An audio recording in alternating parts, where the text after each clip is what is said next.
The Gambit Game, Chapter 4, Vampire Party.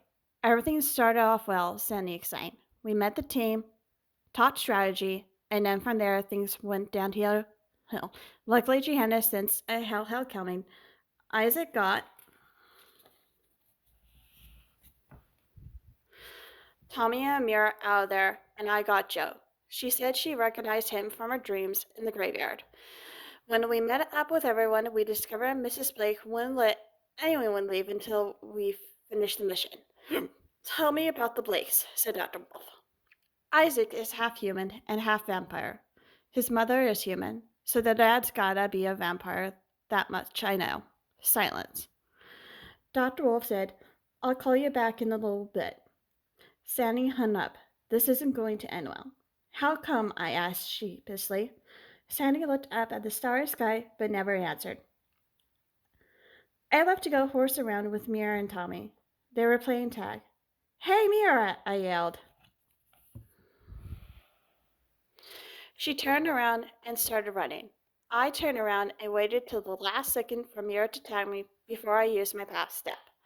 Tag, you're it, Mira yelled. This time I imagined running down the path to the location. I jumped in the direction and it ended in the spot I wanted. Not fair, said Mira, changing her direction to come after me. Then I did it again. Yes, I can do it. We all played for a while until Sandy called us. Isaac told us the plan. He and I were to act as decoys to keep anyone from going down into the dragons where the dragons were. Sandy and Mira would get the dragons and the eggs. Tommy could hack into their computer and add a virus to gather information. Before we left, Sandy whispered, Watch Isaac at all times.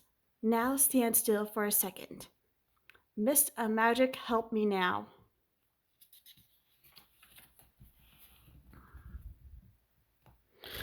I gave him a funny look, wondering what he was thinking. He must have understood the look on my face. So he said, When you get inside, look in the mirror. You'll understand. We left for the mansion where the vampire party was taking place.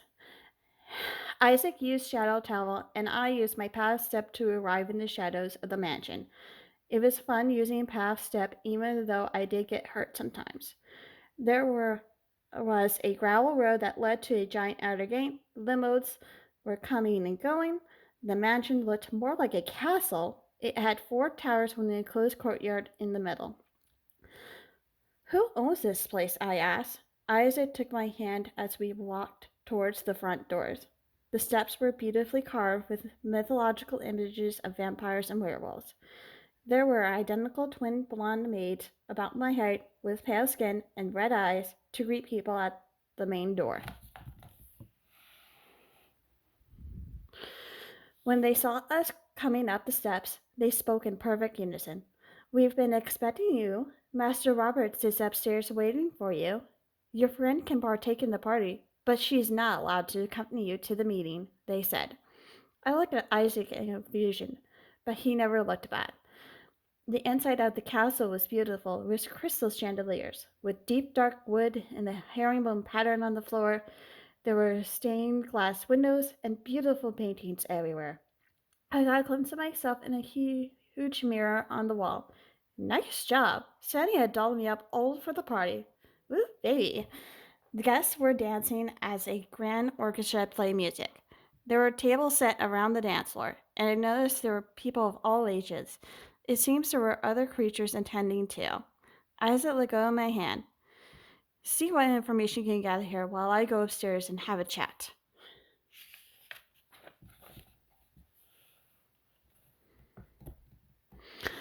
I went to work.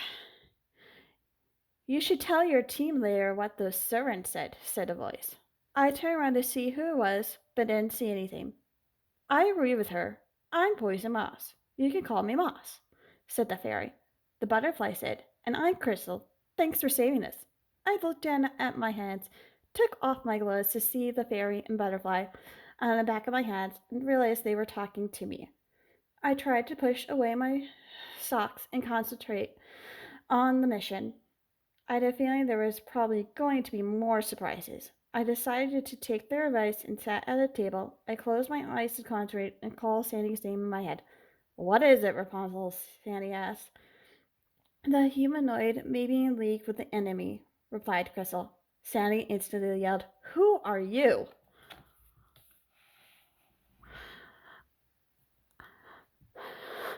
I explained to Sandy who Crystal and Moss were. That is an unexpected development. Keep an eye on Isaac, said Sandy. I put my gloves back on and felt someone tugging at my clothes. I looked down to find a boy who looked about 5 years old, wearing a school uniform. I could tell he was a vampire. He had brown hair, and one of his eyes was green, the other was blue. How come you're not dancing? You've been sitting here for a while, he said. That's because I'm not a very good dancer. Can I sit with you then? I don't like these parties. I find them boring. I nodded for him to sit. What's your name? You're a human, but have magic. Can you show me?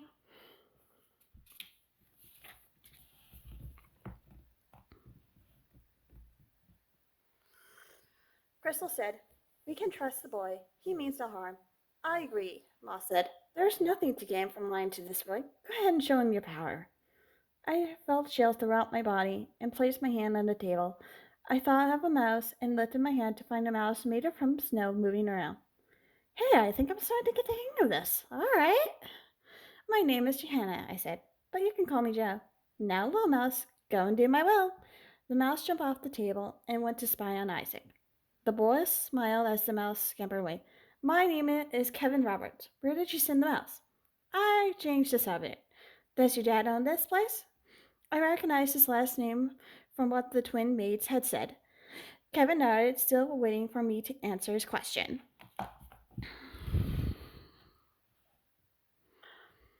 Can you keep a secret? I asked. He nodded, still smiling. I'm here to investigate your father and Isaac Plate. That's where I sent my mouse. Kevin looked at us surprised and suddenly ran outside to a group of teenagers. 5 boys and 3 girls. One of them was a green-eyed vampire. Tybalt, you need to come with me. A girl is investigating down in the lakes. I caught up with Ken. Why, you little liar. Don't you know the meaning of a secret? Why did Crystal say I could trust him? What's going on, Kevin? Tybalt asked. Is father doing something illegal? So help me God if he is, I'll kill him. I got the feeling I could trust this Tybalt. But before I could talk to him, I started shaking, got an intense headache that almost made me fall over, with chills, dizziness, and a head rush. Oh no, here we go again. The end of chapter 4. Follow for more. See you next time.